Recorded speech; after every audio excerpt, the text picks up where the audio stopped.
Everyone, lakh lakh ইংরেজি বানান ঠিক হচ্ছে না। ঠিক হবে কি করে? তুমি তো এই 3 জায়গায় ভুল করছোই, গ্যারান্টি ভুল করছো। যেমন এসএইচ দুটো কনসোনেন্ট পাশাপাশি আছে, এদের মাঝখান থেকে ভাঙবো না। এবং ডবল ভাওয়েল থাকলে তখন আমরা কি করব? এবং কোনো ওয়ার্ড যদি দুবার থাকে তখন আমরা কি করব? চলো পুরো ক্লাসটা মন দিয়ে দেখো, আর ভুল করবে না। যেমন দেখো, ফিশার ম্যান, আমি এখানে ফিশার এখানে ভাঙলাম, নেক্সট ম্যান এখানে ভাঙলাম। কেন ভাঙলাম? কারণ নিয়ম অনুযায়ী ভাঙলাম। এবং সবার চেয়ে বড় কথা হচ্ছে তোমরা এখানে ভুল করছো। এসএইচ দুটো কনসোনেন্ট যখনই দেখতে পাচ্ছ এদের মাঝখান থেকে ভেঙে দিচ্ছ, বাট এখানে ভুল করছো। কেন? কারণ হচ্ছে আমরা জানি এস একা বসলে তার জন্য দন্তস হই এবং এসএইচ একসঙ্গে তালিবস্য হই, তাই আমরা এদেরকে ভাঙবো না। কিন্তু তোমরা এখানে কি করছো? একে ভেঙে দিচ্ছ, এখানেই ভুল করছো। এবার কেন ভাঙবো না? কারণ আমরা জানি এসএইচ তালিবস্য হই। একই রকমভাবে সিএইচ চ হই, পিএইচ ফ হই, টিএইচ থ হই, এটা আমরা জানি। তাই যেহেতু এখানে এসএইচ পাশাপাশি পেয়ে গেছি, তাই এখানে দুটো কনসোনেন্ট থাকা সত্ত্বেও আমরা ভাঙতে যাব না। এই ভুলটা যেন আর না হই। পরিষ্কার? আমি শিওর যে এখানে তোমরা ভুল করে আসছিলা, কিন্তু এই ভুলটা আজকের পর থেকে যেন আর না হই। নেক্সট, এবার এখানে দেখো আর এবং এম দুটো কনসোনেন্ট আছে, তাহলে কি করব? এদের মাঝখান থেকে ভেঙে দেব। কেন? কারণ আমরা জানি আর এবং এম ব্লেন্ডিংও হয় না, তাই এদের মাঝখান থেকে ভেঙে দিলাম। তাই নিচে দেখো ফিশার ম্যান, এভাবে করে ভাঙলাম। কেন ভাঙলাম? আশা করছি বুঝে গেছো। চলো এবার এদেরকে বানান করি। FIV SH এর জন্য তালিবস্য, ই আর একত্রে সাউন্ড দেই আর, তাহলে কি হলো? ফি প্লাস তালিবস্য plus R equal to fisher. Next MAN এর জন্য হয় ম্যান, তাহলে পুরোটা কি দাঁড়ালো? Fisherman. পরিষ্কার? তুমি যদি প্রথমে ভাঙতে শিখে যাও তাহলে যতই বড় শব্দ হোক এক নিমিষে উচ্চারণ করতে পারবা। তাহলে আজকের পর থেকে যেন আর এই ভুলটা না হয়।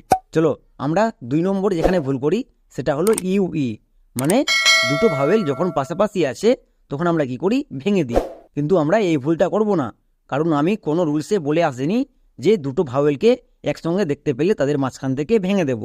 আমরা বলে এসেছি দুটো কনসোনেন্টকে দেখতে পেলে ভেঙে দেব, এবং ভিসিবি রুল পেলে তখন আমরা আগের ভাওয়েলের পাশ থেকে ভেঙে দেব, বাট দুটো ভাওয়েলের পাশ থেকে কখনো ভাঙবো না। এবং ইউই যেটা একত্রে সাউন্ড দেই হস্যকার। যেমন আরও দেখো, ক্লু, ফ্লু, নিচের ওয়ার্ডে শেষে ইউই আছে, তার জন্য হস্যকার হচ্ছে, তাই হচ্ছে ক্লু ফ্লু।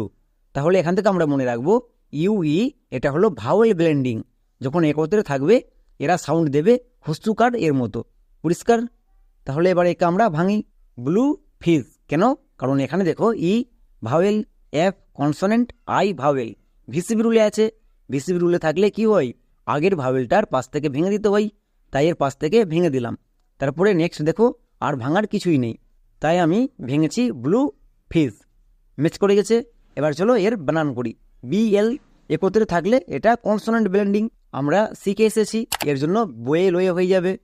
নেক্সট ইউই এর জন্য হস্যকার, এক্ষুনি বললাম, তাহলে পুরোটা দিয়ে কি হলো? বয়ে লয়ে হস্যু ব্লু। নেক্সট FI এর জন্য ফি, SH এর জন্য তালিবস্য, তাহলে কি হলো? ফিস। তাহলে পুরোটা কি দাঁড়ালো? ব্লু ফিস। পরিষ্কার? কিন্তু এখানে অনেকের কোশ্চিন থাকে যে এখানে শেষে এস এবং এইচ দুটো কনসোনেন্ট, এদের মাঝখান থেকে কেন ভাঙেনি? কারণ আমরা এক্ষুনি দেখে আসলাম SH একত্রে সাউন্ড দেই তালিবস্য, তাই এদের মাঝ থেকে ভাঙেনি। তাছাড়া আমি বলে এসেছি যে আমরা কখনো এই একটা ওয়ার্ডকে ভাঙবো না। এখানে আমরা যদি ভেঙে দিই এইচ একা পড়ে যাবে, তাই আমরা ভাঙবো না। নেক্সট, আমরা 3 নম্বর যেখানে ভুল করি সেটা হলো এখানে। যেমন ডবল এফ, কোনো ওয়ার্ডকে আমরা যদি দুবার দেখতে পাই তখন তাদের মাঝখান থেকে ভেঙে দেব না। যেমন এখানে দেখো এফ কনসোনেন্ট, এফ কনসোনেন্ট, দুটো কনসোনেন্ট, তুমি বলেছিলা দুটো কনসোনেন্ট পেলে তাদের মাঝখান থেকে ভেঙে দিতে, কিন্তু আমরা ভাঙবো না। কেন ভাঙবো না? কারণ আমরা ডবল লেটার পেলে আমরা তাদের একটা উচ্চারণ করি, তাই ডবল এফ এর জন্য আমরা যেহেতু একটা উচ্চারণ করব, মানে একটা এফ এর উচ্চারণ করব, তাই এদের মাঝখান থেকে ভাঙবো না।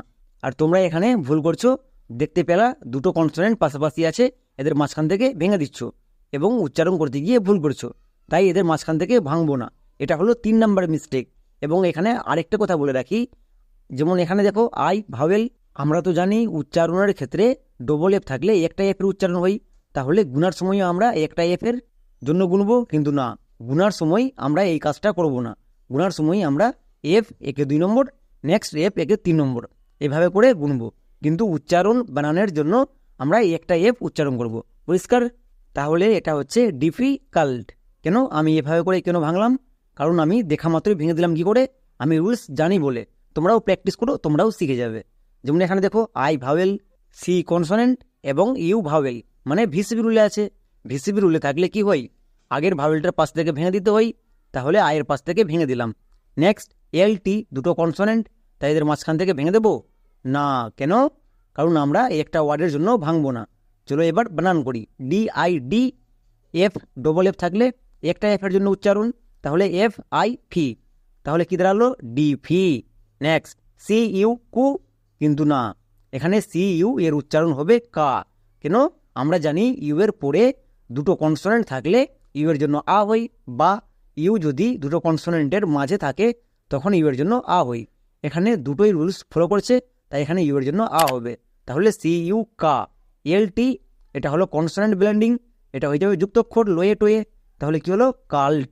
সি ইউ এল টি, কাল্ট। তাহলে পুরোটা কি দাঁড়ালো? ডিফিকাল্ট। ডিফিকাল্ট। দেখলা? ভাঙার ফলে আমরা কত সহজে উচ্চারণ করে নিলাম। নেক্সট কমফোর্টেবল, একে আমরা ভাঙবো কমফোর্টেবল। কেন? আমি ওয়ার্ড দেখা মাত্র কি করে ভেঙে নিলাম? কারণ আমার প্র্যাকটিস করে করে অভ্যাস হয়ে গেছে, তাই আমি ভাঙতে পেরে গেছি। তোমরাও যদি প্র্যাকটিস করো তাহলে তোমরাও ওয়ার্ড দেখে ভাঙতে পেরে যাবা আমার মতো। যেমন এখানে দেখো, ও ভিসিবি রুলে আছে, তাই এখান থেকে ভাঙবো না।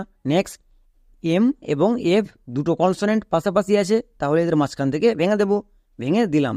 নেক্সট আর এবং টি দুটো কনসোনেন্ট পাশাপাশি আছে, তাহলে এখান থেকেও ভেঙে দেব, ভেঙে দিলাম। এবার তারপরে দেখো বি এল দুটো কনসোনেন্ট পাশাপাশি আছে, তাহলে এদের মাঝখান থেকে ভেঙে দেব। কিন্তু এখানে আমরা যদি ভাঙি তাহলে ভুল করব। কেন? কারণ আমরা শিখে এসেছি কনসোনেন্ট ব্লেন্ডিংয়ে বি এল থাকে, একত্রে উচ্চারণ দেই বয়ে লয়ে, তাই আমরা এখান থেকে ভাঙবো না। এসব কথা মাথায় রাখতে হবে। এর জন্য আমার আগের ভিডিওগুলো দেখে আসতে হবে, তাহলে এখানে আমাদের ভাঙার কোনো দরকার নেই। চলো, সি ও এম এর জন্য কি উচ্চারণ হবে? কম। আমরা জানি সি ও এর জন্য কো প্লাস ও কো, আর এম এর জন্য মো, তাহলে কি দাঁড়ালো? সি ও এম, কম। নেক্সট এফ ও আর, ফোর। একই রকমভাবে এফ প্লাস ও ফো, আর এর জন্য রো, তাহলে কি দাঁড়ালো? এফ ও আর, ফোর। নেক্সট টি এ, টা, কিন্তু না, এর উচ্চারণ হবে টি এ টে। কেন? আমরা জানি এ বি এল ই এটা একটা ওয়ার্ড প্যাটার্ন, একত্রে উচ্চারণ দেই এবল, তাই এটা টু এর সাথে যুক্ত হয়ে কি হয়ে যাবে? টেবল। তাহলে পুরোটা কি দাঁড়ালো?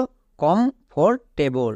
তাহলে আমি 100% গ্যারান্টি দিয়ে বলতে পারি তোমরা এই 3 জায়গায় ভুল করছিলাই। এবার যারা যারা ভুল করছো আজকের পুরো ক্লাসটা দেখার পরে আশা করি আর ভুল করবা না। তাহলে আজকের মতো এখানেই, দেখা হচ্ছে নেক্সট ক্লাসে।